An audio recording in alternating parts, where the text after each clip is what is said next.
Hi, everybody. This is Joy Lingerie, and I have Jonathan Plum here with us today. Hi, Jonathan. Hi.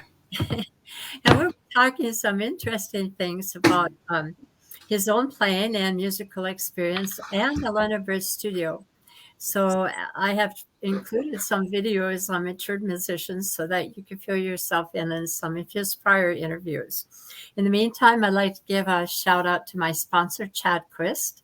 He is at the Luscious Moss Studio in Edwards, Washington, and he has a studio that's geared mostly for drummers and guitarists. However, he does other things as well. And he's created an environment of collaboration and creativity. And if you get a chance to visit him on Facebook, you just go to Luscious Moss Studio and you'll find him there. All right. So, Jonathan, I have been reading a lot of interesting things about you, but I also know a little bit about your background and how you found music.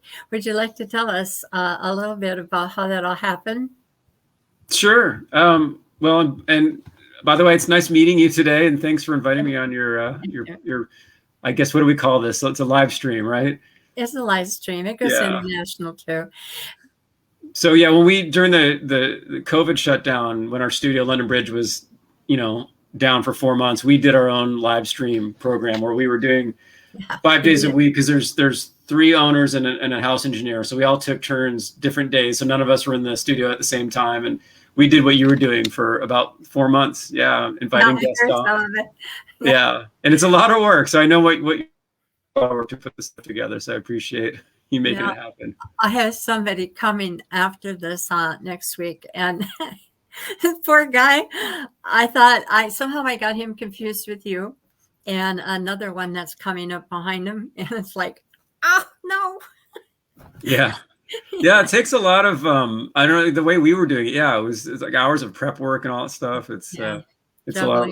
It's fun though. And then the whole going live thing is really tense.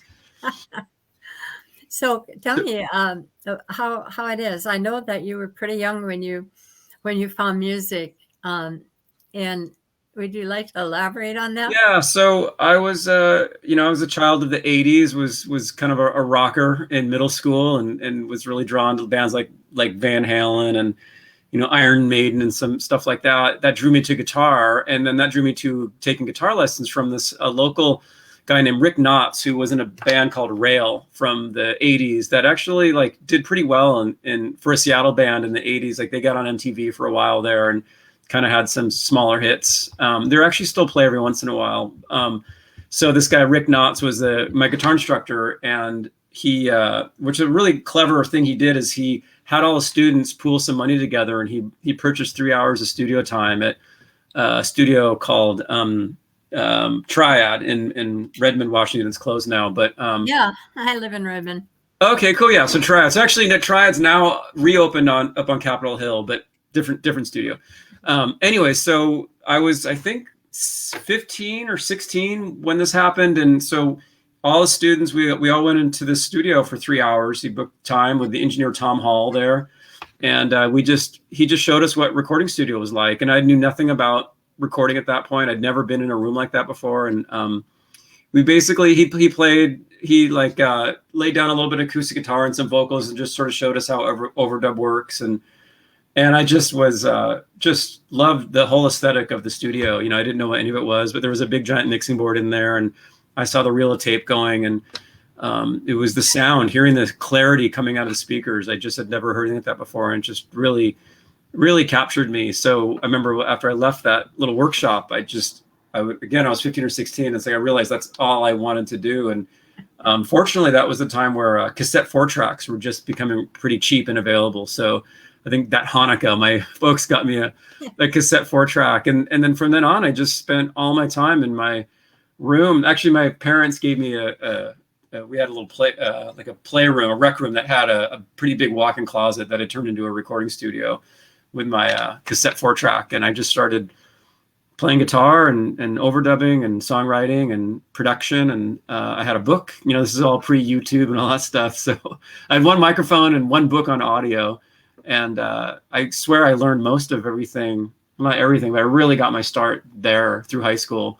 started recording bands in high school, my own band, and just took it from there. And eventually ended up, when I was 20, working for London Bridge Studio, which I kind of worked my way up. I worked at some other smaller studios, but I took an internship at London Bridge Studio, and the London Bridge at the time in the early 90s was like happening, because they had just done Pearl Jam 10.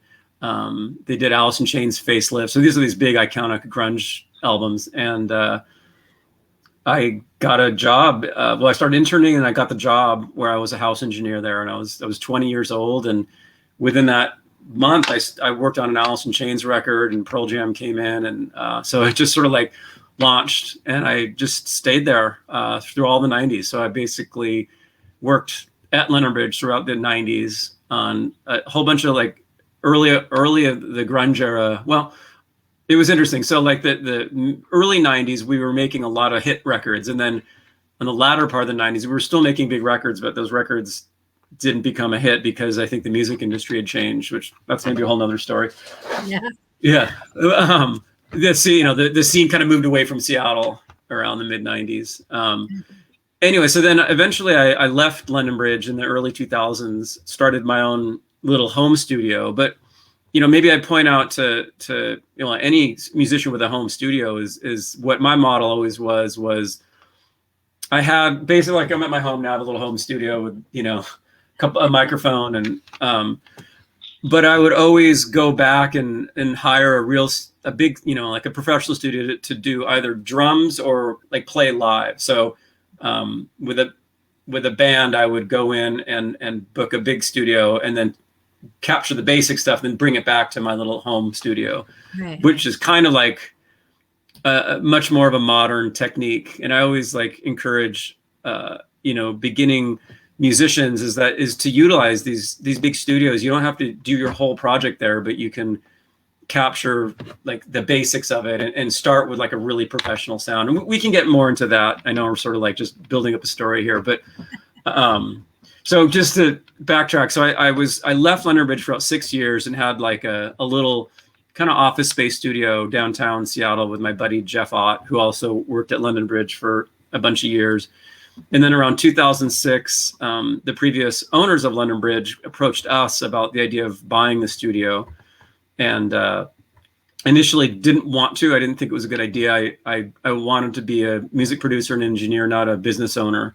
Right. But if anyone's been out to London Bridge, it's a really, really special place. And it's got this room is incredible. This acoustic space in there is just gorgeous. It's built to be a recording studio, like from ground up. So everything about it is proper, and the room is just incredible sounding. And they have this mixing board from the early 70s, a British made Neve mixing board, which is like kind of like the Cadillac now of vintage mixing boards. And between the room and that mixing board, it has a magic in there that I always was aware of. And I've recorded in every studio in Seattle and the Northwest, and lots of studios in California. And I always found that there was something about the sound that came out of London Bridge that always made my project sound better. And it made it easier, and it was just more fun to work on. Even if it was just drums alone, like sometimes I would just do drums there and do guitars and vocals and everything at my home studio.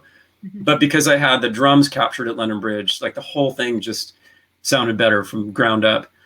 So anyways, I was aware of that then. And so we bit the bullet and borrowed a bunch of money from my parents and wherever we could do it. And we bought London Bridge, me and my buddy Jeff Ott, in 2006.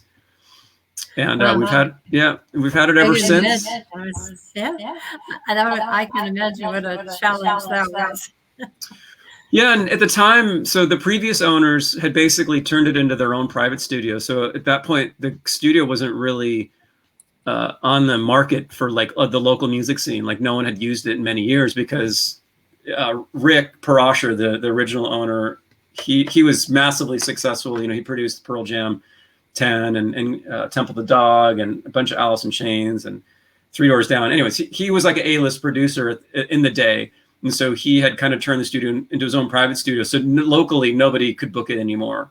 He kind of made it unavailable. So when we took it over, it was like we had no clients, except for our own personal clients. But yeah, so it's been a journey, but it was definitely a risk, but it seemed to have worked out, because I think, you know, I had a little name for myself going at the time, but now being associated to London Bridge, it's been with that reputation, you know, we've just built off of that history, and the reputation just kept really, you know, stayed strong and honest, and, you know, worked really hard, and it paid off for you. I get a couple of people that are not identifying themselves. So listeners, please identify yourself. I don't know who you are, but we've got 2 hellos here. So hello, whoever. Anonymous. Anonymous. So I have a question that when I was listening to some of these videos that you've made, and the other people I've interviewed with you, and the question came to mind is, what, since your passion was production and eventually engineering, how did that affect your playing? And I understand you had a band. Can you tell me a little bit about that? Sure. Well, you know, it started, I think most engineer producer types start as a musician, although not all of them. I know several like really well established engineers that don't play anything at all. But for the most part, so it started with guitar, and I was in bands. And I guess for me, I again, with that studio experience, I really got interested in that. And I loved being able to manipulate, you know, like laying down one guitar and then laying a second guitar over it. I really enjoyed that. So, you know, for me, how it affected the band was suddenly I got really interested in recording my own band. And I guess it kind of went hand in hand. It was like songwriting with production. Like it all kind of happened at the same time. Like suddenly I could sit at home and write my own thing. You know, to nowadays, it's so normal. Everybody does that. But back in, you know, this is like 87, 88, 89, you know, like I was the only kid in my school, and I went to Newport High School, which is a big high school, but I was definitely the only kid in the school that had like a recording studio. Yeah. So I'd say like my idea of songwriting kind of developed alongside with music production. And now that, you know, it's funny, I never thought of it that way, but I guess that's how it worked.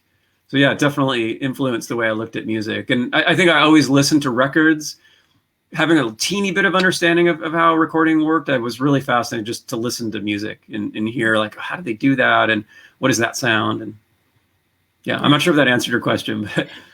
Well, yes, it did in part. The other part of it was, you know, I jam in this area a lot, and I had my own band from 2000 to 2015, and then for health reasons I had to get out of it. But and I started, I think it was 2019 or 20. I went back and started playing, and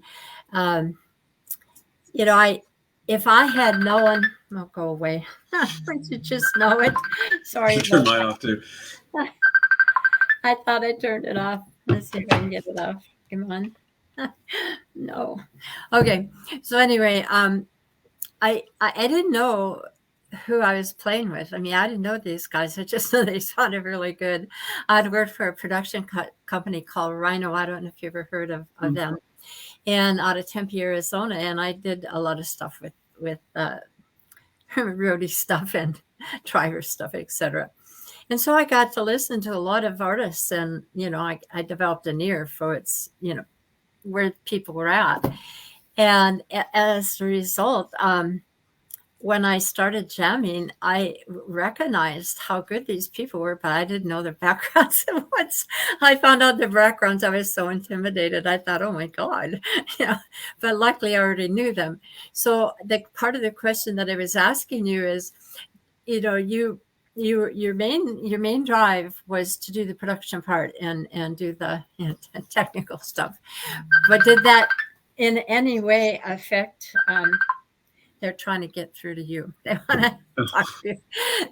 So anyway, did that affect your ability to form a band and play? Because, I mean, obviously these people in the 90s were Pearl Jam and Alice in Chains or whatever. They were at top of the line at the time. Or were they not in the 90s? Maybe. I came in in 90. So they had already recorded their big hit record 10, and it was just starting to launch. So they were established locally for sure, but I think it was right around when I started there that their career went national. probably like within 6 months, they had their first video on MTV. Okay.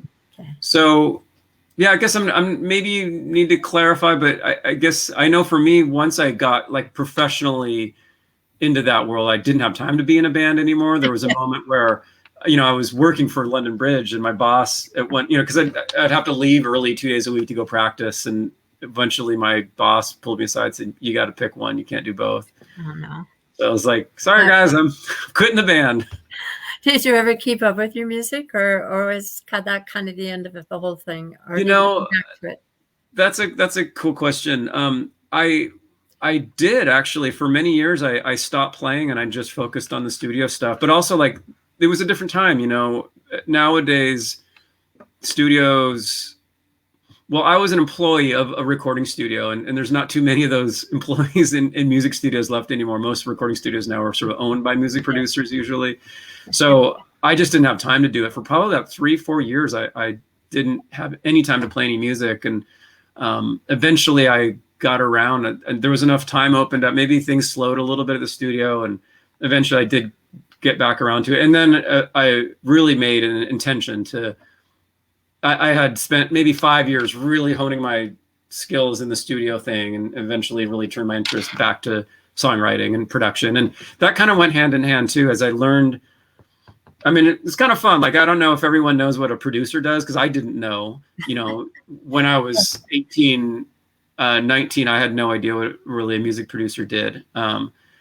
I knew kind of what an engineer did, but I didn't know what a music producer did. And so I that was like a really amazing like crash course for me to watch suddenly firsthand, not only like Rick Prosher, who was the owner and producer of the studio, but a bunch of other producers that came through.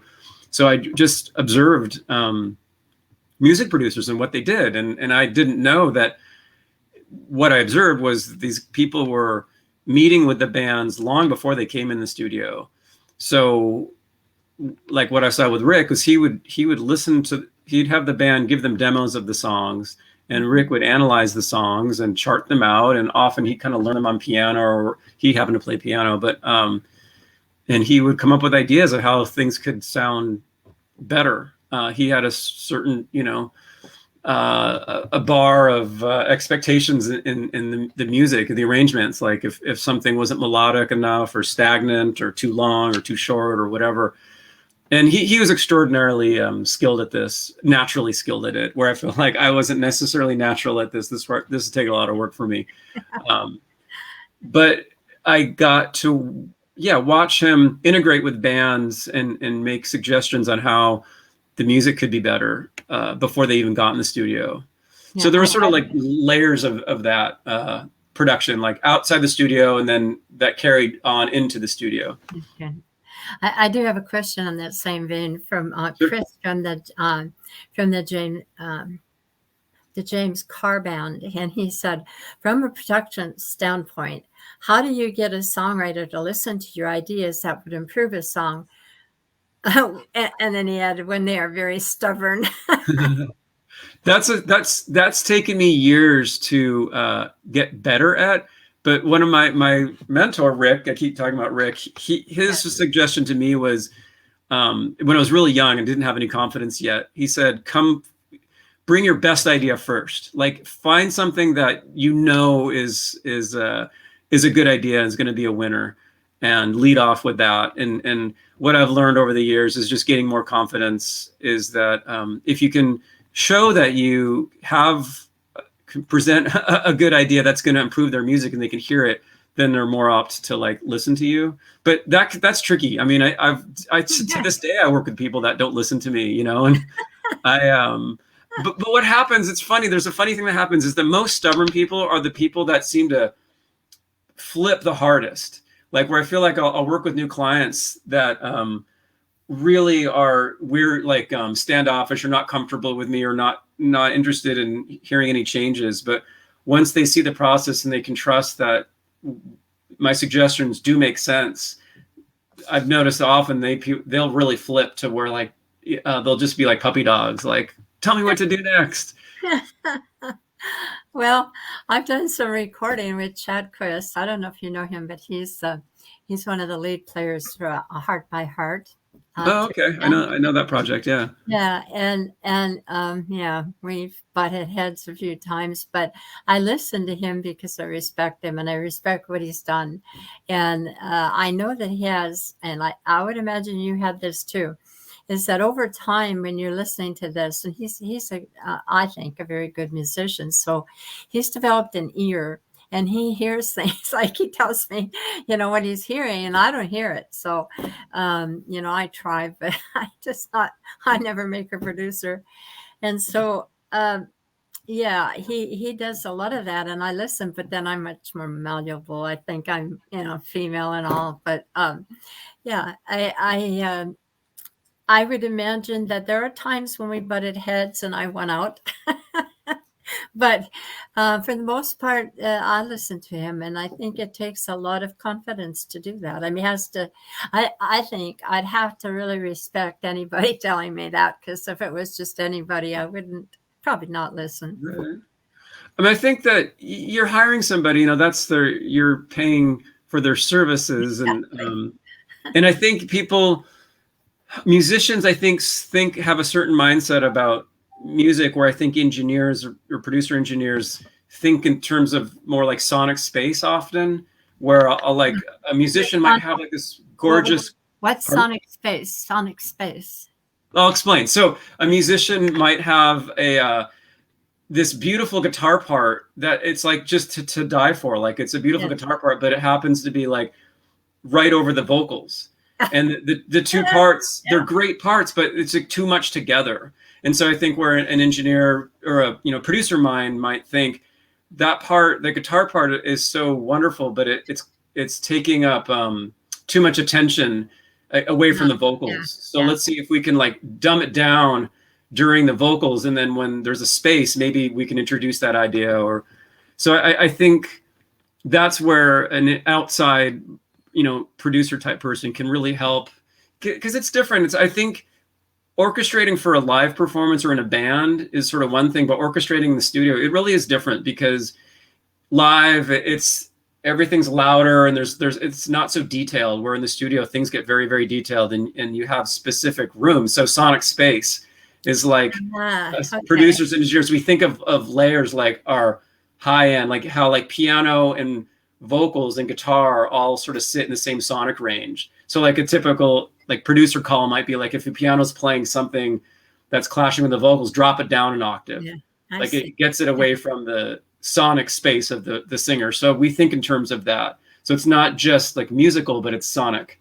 And every instrument, has musical components, but also has sonic components. You could play a guitar in a certain, you could filter the guitar, change its sound so it fits, or you could change the part, or change the octave. So there's a lot of options. And I don't think, I think we specialize in that sonic side of things. And so you hear, when you listen to a band, do you listen to them play, or do you listen to a recording of them and then develop where you want to go from there? Or how does this work exactly? I mean, it's really, again, to that first person that asked the question, that's kind of the trick, is getting on page with the artist and what the goals are, what they want. So like, that's probably the thing that I've learned the most is how to get to know a band and find out what they want, and set up expectations and sort of, expectations and boundaries, I guess, and a way to communicate. So every project's different, right? So some musicians, some artists know exactly what they want. They just want to be captured. Other artists really want kind of a producer's input. Like, so some projects I will just be an engineer. I won't really have much musical input at all. Other projects, like the full spectrum, is on that flip side. I might be co-writing with an artist. Like I might write a bridge or rewrite a chorus or something like that, or help write lyrics. So every project is different. And I think that the real art of it is finding out what's appropriate for that project. I hear that. And also educating them too, because I think a lot of artists don't know. Like I know I've worked with many artists where they come in just saying, we just want to be recorded.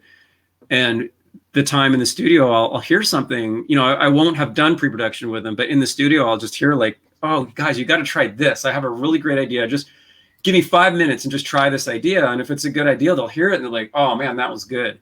Yeah. And then they'll see what kind of input I have, or someone like me might have. So I've seen that happen a lot, where bands don't, like you were saying in the beginning, bands don't really trust in their engineer to have that kind of input. And by the end of the project, they will. And then they'll come back again and be much more open-minded. Absolutely. So it's like you build a relationship with the artist like that. I understand from one of the artists that's an independent artist, got me started in this. Her and her husband is Jessica Lynn Whitty. She's an independent artist and goes to Nashville to record. Oh, or Jessica Lynn? Yeah. I know Jessica. Right. Raymond and Jessica. Yeah. Yeah. Great friends of mine. So, all right. So they were telling me that when you go to Nashville, you go in and you only have, she buys just so much time because it's a little like pricey, I guess. It's all pricey to me.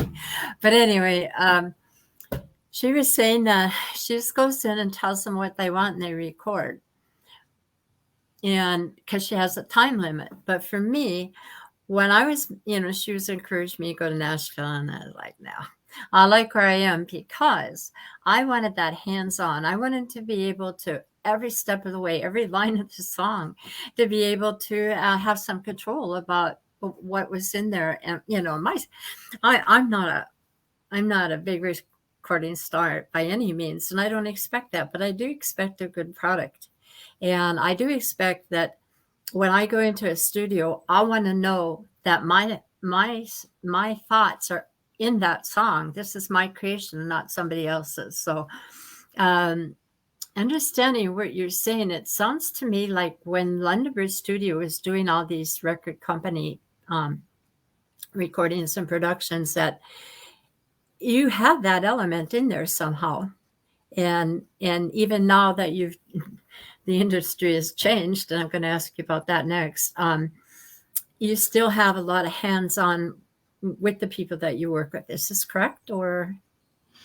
Yeah. It's funny. I just had had coffee with Raymond, Jessica's husband, the other day, and we were talking just exactly this thing. And it is interesting.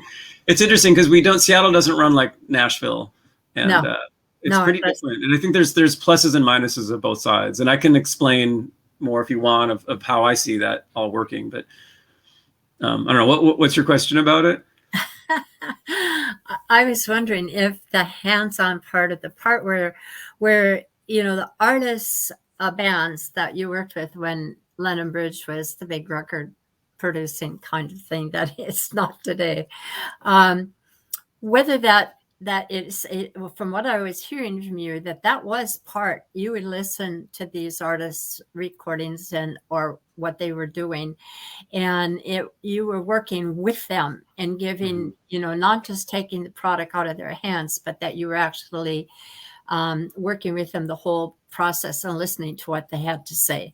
And it sounds to me like you've carried that over into the studio now, which has changed because the whole recording business has changed. Right. And I asked you whether that was correct, or if you had anything to add to that. Or yeah. So, I mean, I think the Nashville model, what you're talking about, what Jessica's doing, it's quite different than what typically happens in Seattle. Right.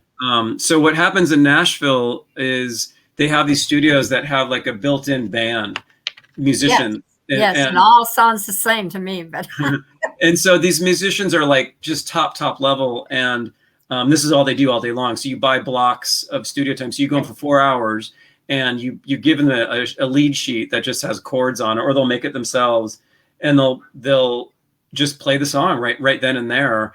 And it's incredible what they do, because these are like Billboard hit making musicians, so they can do that fast. And I think for some artists, that's incredible. Like for Jessica, she wants that sound. She's a country artist, and that's perfect. Where I know Jessica's done a lot of recording at London Bridge, and she brings her own band in. Oh, I didn't know that. Yep. And so, I mean, I think she's kind of turned more towards the Nashville experience. So the difference, here in Seattle, or at least, at London Bridge, is we're mostly recording bands that, have the musicians in the band versus like an artist coming in and us handpicking a bunch of artists. Now, I should say we do that a lot as well. So we do both. So sometimes an artist will come to me that they have some guitar, like songs that they've written on guitar, but we want to like create a band with their, a production with their music. So then we'll hire, 3 or 4 really great musicians and kind of do that more Nashville style.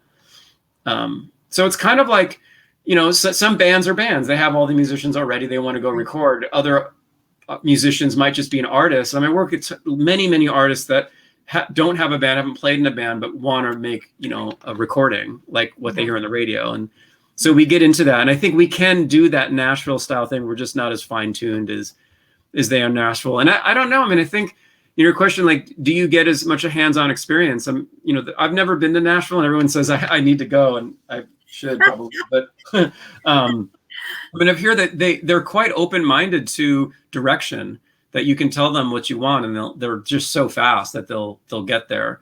But in my experience, I think, like, I've worked with some musicians that had never played in a band before, but will hire like the best drum, there's a handful of incredible musicians in Seattle, and we'll assemble this incredible band. And here's this artist that has never played with a band before directing these professionals, and everyone gets it. And so that, my client, the artist, has an opportunity to like communicate with these drummers and et cetera, and shape it as we go. And it's really wonderful. I mean, those are some of my favorite days, where you're seeing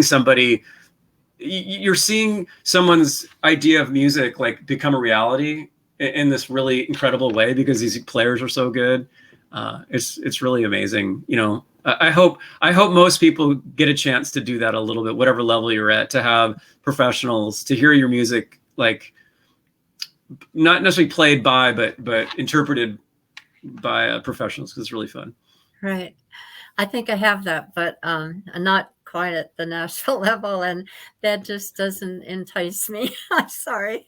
It's much more of a music business. I think that's geared towards like, how are we going to get on the radio? Where I feel like here locally, it's more about the individual and the experience that they want to have. I think most of my artists, my clients, just want to record for themselves, or, the goal isn't necessarily to like get on pop country radio or whatever. And there's a bit of a downside to that too. I feel like Seattle in general, like we don't really know what we're doing on the business front. There's lots of musicians, lots of creativity, but there's not very much professional, business minded on the other end of it here in Seattle. Yeah. I do have another question.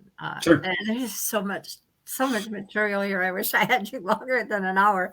It's just passing by very fast. So what is a good idea for a good independent band that works hard and plays a lot of shows, but is poor in dollars and cash, because the shows we play are a split at the door to raise money to pay for a decent studio. So I'm not sure what that's all about. I'm not into that yet. So anyway, I guess the basic question there is, like me, I have no money. I don't know where I got all this money. It just sort of happened, but it altogether for I think about 11 songs, it's cost me well over $15,000, because I've had to hire unlike Nashville, they're not there. I had to hire my people and pay them and so forth. So I think it's a valid question.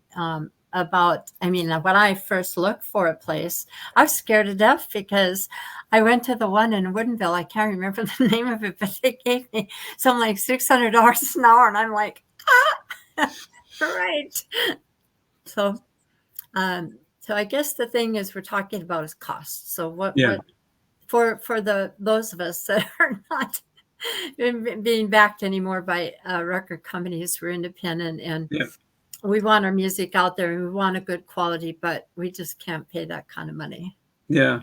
I would say most of my clients are almost all of my clients these days, like, no one's backed by a record label. It's people coming out of their pockets. So I'm used to really tight budgets, and for better or worse, we've kind of had to adapt to that. That's kind of the reality now. And what I've seen is musicians are utilizing me or my studio kind of as part of, just one tool along the road. So like many musicians have their own home studio now, or they have GarageBand or Ableton or whatever.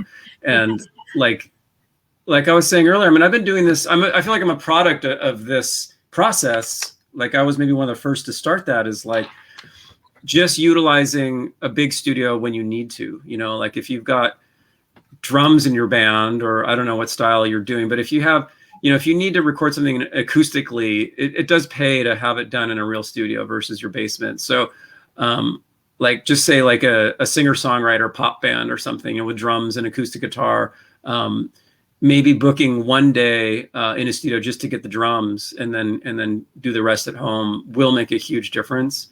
And I don't, so yeah, there's a lot of questions there about like how do bands make money and all that stuff. But my model has always been since 2000, since 2000 when I left London Bridge, it was always like, I want my stuff to sound the best it can, but most of my clients don't have that kind of money either. So we'll book the minimum amount of time we can in a big studio, whether it's London Bridge or somewhere else, and play live. So that's kind of the mathematical thing here is if you're at home, you can have the drummer come in and lay the drums down, then the bass player come in and like stack everything up. Or you can go into a studio where there's enough space to all play together and all look at each other and do it right and capture it right with real microphones and real microphone preamps. And the quality is like 1,000 times better. And then you also have the ability to play together. So you're spending less time, you know, like I see this all the time where bands will tell me, oh, we did our last, you know, recording at my buddy's basement and it took, you know, 3 months. And we talk about, well, why don't you guys all come and just play live in 2 days? You know, we'll capture all this stuff in 2 days. And then, you know, so it's a different way of looking at it. But you know, the difference is you have to be rehearsed, you know, you have to be ready to perform and all that stuff. So I think if a band's well rehearsed and organized, it can go quite fast and it doesn't need to be that expensive. Okay, so I hope that answers your question, listener. You know, maybe I want to make one point. I was working with a band the other day that said, I did a recording with them. You know, they spent a couple days with me and then some mixing time with me, you know, so it's like a few $1,000s. And they said, you know, this is the first time we paid 100% from band fund for this recording. And I just thought that was like, I was so happy for them. And I feel like that's kind of like the modern day of success is like, if you're raising enough money to pay for your recordings, not out of pocket, I just think that's wonderful. Exactly. I don't know, I'll ever reach that point, but you asked me about the genre. I'm country. I just seem to fit there, Right. and in my style. But I'm a rebel. You know, I like to think that it's not country today necessarily. I differ from Jessica, and I like country rock. So I try to keep it faster, and you know, I can't relate to a lot of this. I don't know if I hope I don't lose anybody for saying this, but I'm just not into selling alcohol or, you know, and a lot of country music is about, you know, romantic relationships going this way and that way and a lot of booze and so forth. And I'm not that kind of country. I like, to me, to countries away from the big city where the air is clear and people are wholesome. Right. Good. That sounds wonderful. Anyway, so there was a change. And, you know, from the time that you were 19, 20 years old and working at London Bridge Studios, where the studio got its name, the industry changed. And it changed dramatically especially for, I would think, Seattle. And can you give a little bit of an idea what's the difference between then and now is, and how it plays out for the area Seattle musicians? Yeah, it's such a big question. Yeah, it's a little time. Yeah. I mean, I would maybe best be just talking about the studio, how we've changed to adapt, and I guess how I've seen bands adapt. You know, now because you know, so there's all these pluses and minuses, right? So, no one's really making money off selling their music anymore. Like that's kind of out the window. But at the same time, you can make your music for much cheaper and you can market it for next to nothing.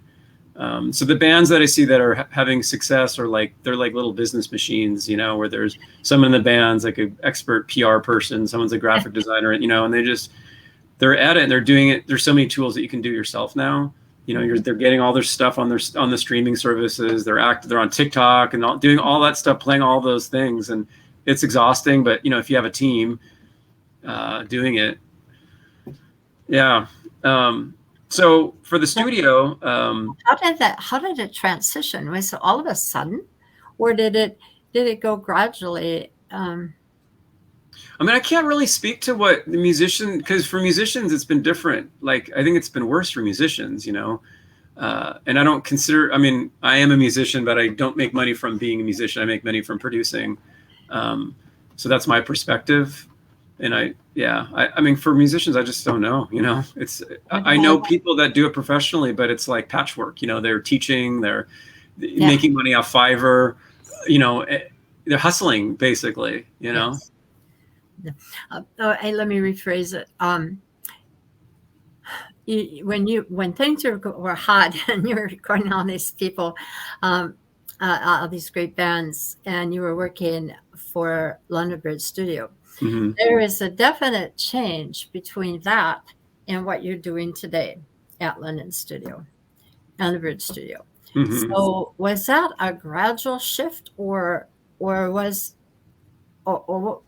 what happened that you had all these huge record companies, you're producing the music for them, money was there, compared to today, and now you have London Bridge Studios, but you're not doing the same thing from everything I'm hearing.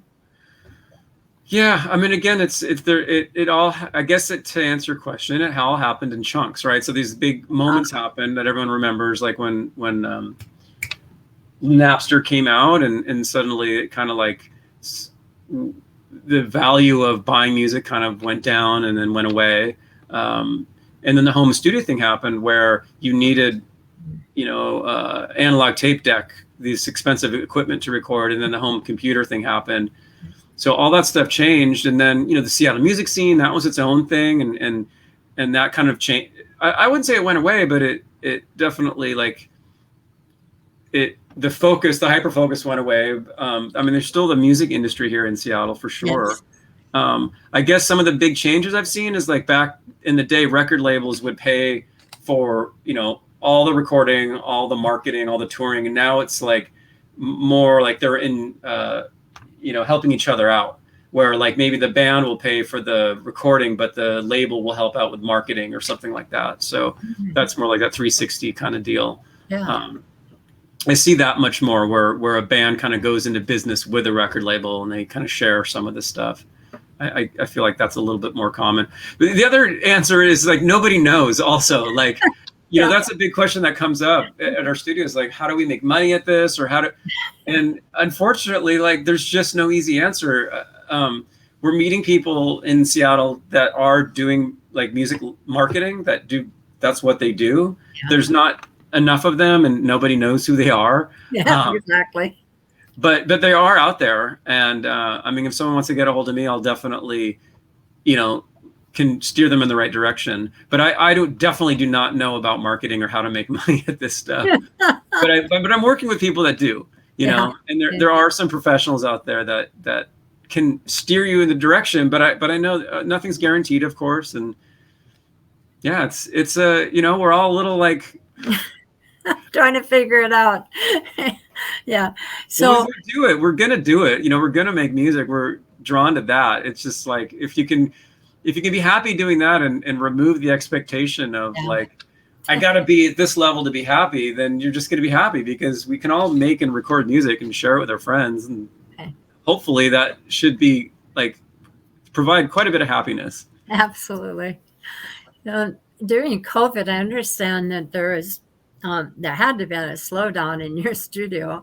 I know you were making podcasts, but can you explain to me what you were going through during this whole COVID thing. But I don't know if musicians were making recordings at that time without being out there gigging. Yeah. Well, it was kind of a little, what do you call it? A little shimmering light of hope for us because our studio is big enough. We have these big rooms with big glass, see-through, like the line of sight's really good in there. So we were solidly shut down for, I think, 3 or 4 months. And the moment they went into phase, I don't remember now, it was phase 2. We could have musicians in a way that they would come in the side door and we would never actually be in the room together. Oh. So we did a handful of sessions like that. Like I remember one of my clients and friends, Abby Kay, we met this way through the glass, never actually like stood in the same room together and did a recording that way.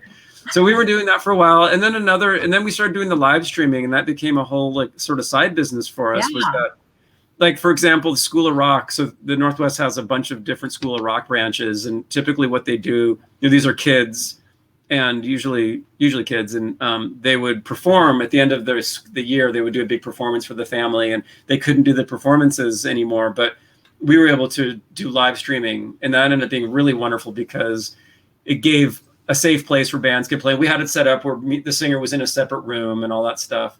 And then the family could still see them perform. So for a couple of years, we were doing that and felt like it was the one place where musicians could come in and play. So it's, it was really fortunate for us. And we always felt it was awful to stand by and watch like these clubs going down and all that stuff. But for us, we could provide a space for that to happen safely. So that was kind of a silver lining. Well, during that time, what were you thinking as far as the future? I mean, did you have any doubts? You're in this business trying to make it. Well, what's funny is a studio owner, what we saw was everybody learning how to use software in home studios. Like there was a big revolution there where probably you too, like everyone's kind of had to figure out how to do Zoom calls and remote recordings, file sharing and stuff like that, which is really wonderful. And everybody should know how to do that. But we kind of were joking as a studio owners, is like, oh no, it's another layer of them not needing us. But it's been like that for a long, long time. And like we talked about earlier, like a studio like mine, it really can just be a musician's tool.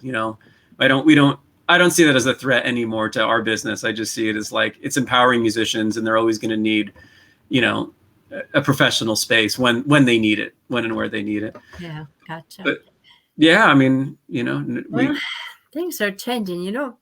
It sounds to me, I mean, I just got into this thing deeper through Jessica and Raymond, but as I was looking at it all and I was trying to find a studio to record, and I was looking at all these prices, and then all this streaming was happening and COVID, and I was like, wow, it's just like this big behemoth kind of thing that's just constantly changing. You don't know what it's evolving to.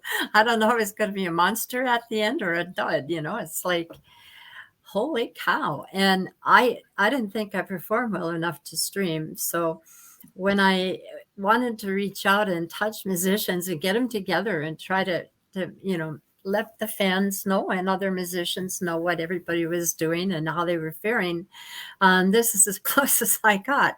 And I thought, well, I don't see anything like this out there. It seems to me it would be a good thing to get people heard and, promote what they're doing, their streams or their music or whatever it is. So in your case, while you're not exactly the musician that you are a musician, but that's not your major business. I thought it would be important to bring you on to enlighten us about these things. So hopefully, they said, thank you, Joy. So I guess we answered their question. Oh, good. Yay. So putting your future glasses on and looking at the future today, I mean, from where you came from when you were 19 and 20 and all the way up to now, if you look at it and extrapolate what you think was going to happen in the future, what are you thinking about where this is all going?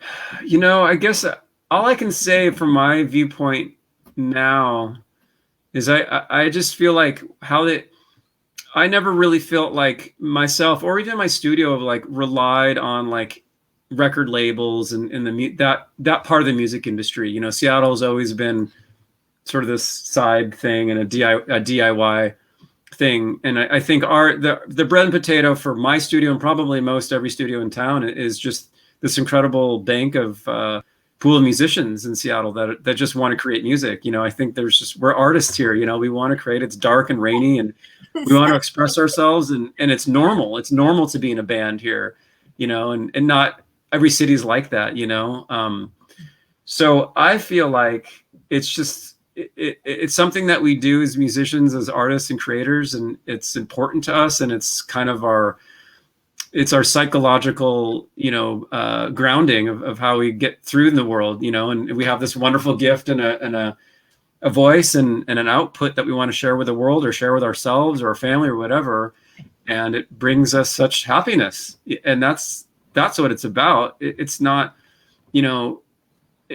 maybe back then it was about, there was more expectations to make money at it, but it's been so long now since I feel like I've even tried to think in those terms anymore. I just think we're making music for ourselves, and it's such a gift.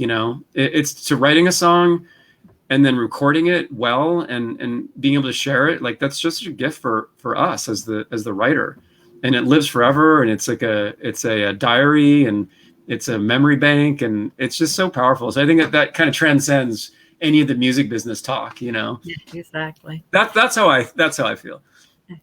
And I feel like I get to provide that experience. I've seen it over and over, where my clients just are so happy that they hear their music the way that they wanted to hear it. Right. That's to me the goal. Yeah. So in all the experiences that you've had, since you professionally started this in 19 or 20, I mean, obviously you had your own little studio at home and so forth, and you worked, before you worked at that production before you got into London Studio. So taking it from just London Studio up until today, what would you say were your aha moments, or the moments in which you said, "Oh my gosh, it just can't get any better than this," or just, "This is it, this is above and beyond"? And I would imagine there's a lot of those in your life. That's fun to talk about. I could say my very first major aha moment, and I'm talking about the studio, the physical studio itself, was I loved.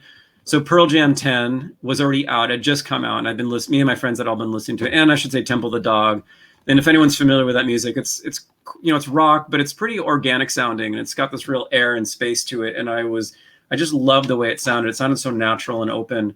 And one of my first days working at London Bridge, I think it might have been Alice in Chains. It was one of those bands, and Rick had me set up the microphones exactly how he wanted. He showed me how to do what he does, and I did it. And to hear the sound when the musicians came in, and sorry, this is a longer story than I intended to be, but the way London Bridge is, the room itself is quite large, and we put drums at one end of the room with a bunch of microphones near each part of the drum, and then we put a couple room mics to capture the sound of the room. And I'd never worked in a studio. In fact, I would say most people haven't worked in a studio that has an actual, like, an acoustic room sound that's like really usable like that. And I'd never worked in a studio like that before. And what I saw Rick do is he was bringing the faders up of the drums, the close microphones, and then the last two microphones were the room mics, that the microphones that were there under the room, capturing that air and space. And he brought up the faders of those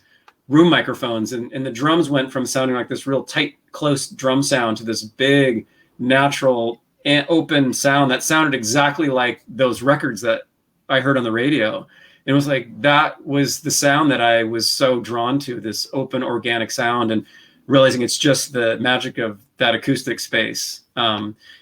And that, I don't know, that was, I still, that's the thing about London Bridge that I love so much, is that's so unique. I mean, there's a lot of wonderful studios in town with great room sounds, but ours has a uniqueness to it that it's pretty wonderful, and you can't do it at home. I'm sorry, you can't do it with a reverb unit, and it still gets me excited. All right. What about the more human side? Same question, same idea. As far as the bands that you work with there in the 90s, what were these people like, and how did you relate to them, or how did you feel when you were exposed to knowing their talent? And you know, you can't help but recognize great talent. I mean, it's just there, and Yeah. it's almost something you could touch. It's so real. I mean, again, I was young and pretty. I grew up in Bellevue, was pretty sheltered, and it was a really amazing time for me. I mean, these bands were I was a fan. These bands were my favorite bands, and suddenly I got to work with them. I was nervous as hell. I tried not to screw up. Yeah, yeah. And I found some of them to be really down to earth and kind, and some of them, I wouldn't say weren't kind, but were so hyper focused.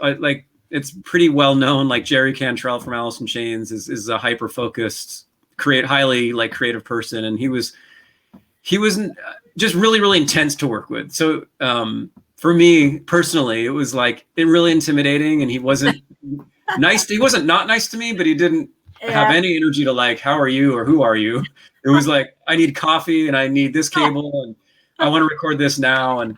But I got it. And I was, at the time I felt blessed. I still felt blessed that I got to work on that stuff and watch someone that creative, highly creative, just create and, was part of that chain of making it happen. So, that's probably one of the best, I guess any engineer would tell you this, getting to work with some of those artists, those are the moments of getting to hear them perform, getting to hear the magic happen in that moment. That's our dream, our engineering dream to be part of that. It's pretty awesome. And it's still, fortunately I still get to do that, artists at that level, and it's always amazing. I get nervous. I make mistakes because I'm ah. No, I get that. I get the mistakes part of it anyway. Yeah. And I understand that there's a wall in there. I've seen some picture of the studio. I've never taken a tour. I don't like going into Seattle, but I have a question here from one of our listeners asking whether the drums are still by that brick wall, that big, huge brick wall in the back. Yeah, well, we utilize the whole room. We put the drums, the drums against the brick is kind of the more stereotypical rock sound. So Temple the Dog, Alice in Chains, Soundgarden, Pearl Jam all did the drums against the brick. And that's the unique thing about London Bridge is the room is big, but it's quite warm. A lot of hardwood floors and wood panels and all that stuff. So the room itself is warm, but then you have this really bright reflective brick wall. And so it creates this kind of explosion of sound off the brick into the room. And that's what creates this kind of powerful drum sound. So, but we do like country, a lot of times we'll move the drums to the other side of the room where it's not quite so bright and edgy. And then we even have a medium sized room that's really dark. A lot of jazz records, we'll put the drums in the dead room because we don't want that big splashy sound. So I always think in terms of it's a palette of acoustic spaces. And that's how the studio is designed. It's there's a live room, and within that live room, there's different kind of areas that have a slightly different sound. And then there's a medium sized room, which has no ambience to it at all. And then there's even a smaller little sound lock booth. That's great for upright bass or vocals. So we can sort of choose if we want, something ambient sounding, we'll go into the ambient room. And that's the thing I miss in my recordings is I don't have that big drum sound like they have in Nashville. And that's really hard to produce. And it's not just the drums too, horns in there sound, you have that three-dimensional thing. And that's what I think the home studios, you can't, I'm sitting at home now and I record at home all the time, but I can't create that three-dimensional thing. Or even a flute or a cello where you get the sound, an instrument like the cello, that really needs to be played in the room itself, has everything to do with how it sounds. Exactly. So hearing a cello in a proper acoustic space is night and day to your bedroom. I'm sure any celloist will tell you that, or any, a violin or whatever. Well, I used to visit churches all the time. I love going into all these scenic churches, and there are some churches that have the acoustics that sound like you're singing in heaven. I mean, it's just unbelievable. But we're almost out of time. So much as I'd like to ask you a million more questions, Jonathan, it's almost time for me to go. So, okay. I'll be up for a part B sometime if you want to meet again. Absolutely. I'll have even more questions. The parting thought that I'd like I'd like to hear from you is, we have a lot of independent artists and a lot of people that are just starting out and they're beginning, singer-songwriters creating their music and whatever. What advice through the years that you've accumulated would you give to these people who are in that position? New artists, new singer-songwriters, new music. Yeah, I mean, I think a really great way to learn is to hire someone like me or another professional in Seattle, any studio, whatever, it doesn't matter, and have that experience. Like it doesn't need to be expensive. Maybe $500 for a day somewhere, and just try to learn. I mean, I think I've seen many people that do what I do now started out in bands, learning in the studio from hiring somebody else. So I think, it's like don't look at it like I'm hiring someone to record. It's like you're hiring someone to learn, so it's an educational thing as much as it is as you're going to get a recording out of it. I mean, obviously there's like endless amounts of YouTube channels and stuff like that you can watch as well. I always forget about that because I'm not from that era, but that's obviously a huge resource. But I do think, connecting with other professionals, like other musicians, and just having that experience is pretty golden. Yeah. I think a lot of the musicians that I've interviewed, have expressed the idea of family. And I like to see Seattle as one big family with a bunch of different people with different perspectives and ideas and whatever. And I do believe that you are in this recording studios, you and everybody else, including Chad and everybody out there, are part of that family. And you make it sound good or you can make it sound bad. So, you have a lot of power and control, and good experienced people like yourself are a real blessing to the industry here.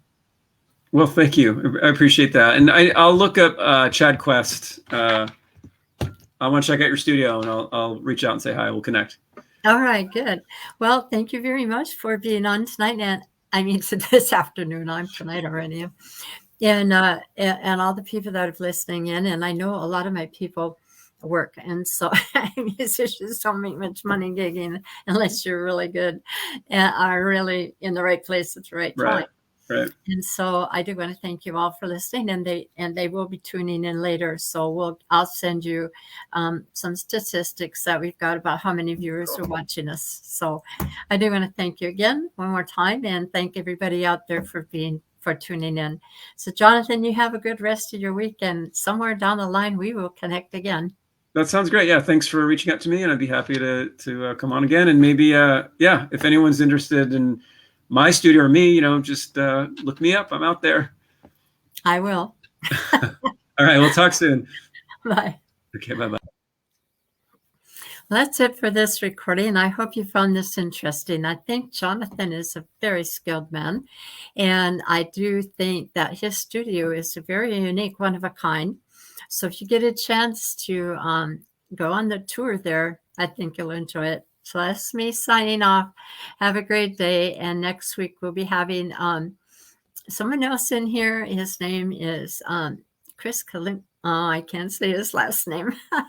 Anyway, he's a gamer as well as a musician. So until that time, everybody take care. Goodbye.